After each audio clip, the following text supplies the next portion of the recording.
अफ़सोसनाक ख़बर अवां खे बख्शापुर खॾियूं। बख्शापुर वेझो जवाबदारनि पाणी भरण वारे मामले ते नौजवान क़त्ल करे फ़रार थी विया। RD 109 थाणे जे हद में पाणी भरण तां जवाबदार 22 वरियनि जे मोहम्मद हनीफ़ शेख खे क़त्ल करे फ़रार थी विया। इतला बाद पुलिस पहुची फोतीअ जो लाश खणाए ज़रूरी कार्रवाई बाद वारसनि हवाले कयो।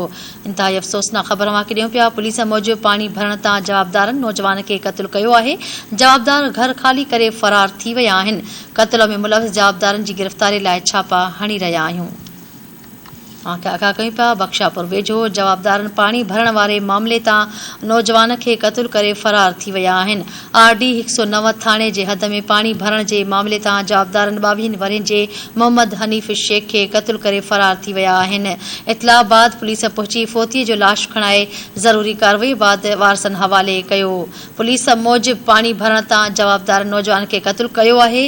जवाबदार घर ख़ाली करे फ़रार थी विया आहिनि। क़त्ल में मुलविस जवाबदारनि जी गिरफ़्तारी लाइ छापा हणी रहिया आहियूं।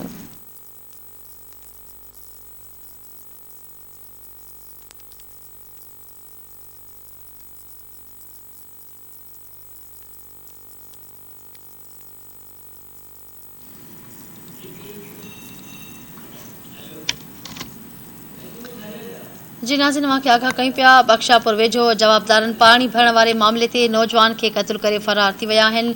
अफ़सोसनाक ख़बर अवां खे ॾेई रहिया आहियूं। 109 थाणे जे हद में पाणी भरण तां जवाबदारनि 22 वरियनि जे मोहम्मद हनीफ़ शेख खे क़त्ल करे फ़रार थी विया आहिनि। इतला बाद पुलिस पहुची फोतीअ जो लाश खणाए ज़रूरी कार्रवाई खां पोइ वारसनि हवाले कयो आहे। पुलिस मूजिबि पाणी भरण तां जवाबदार नौजवान खे क़त्ल करे फ़रार थी विया आहिनि। जवाबदार घर ख़ाली करे हलिया विया आहिनि। क़त्ल में मुलविस जवाबदारनि जी गिरफ़्तारी लाइ छापा हणी रहिया आहियूं।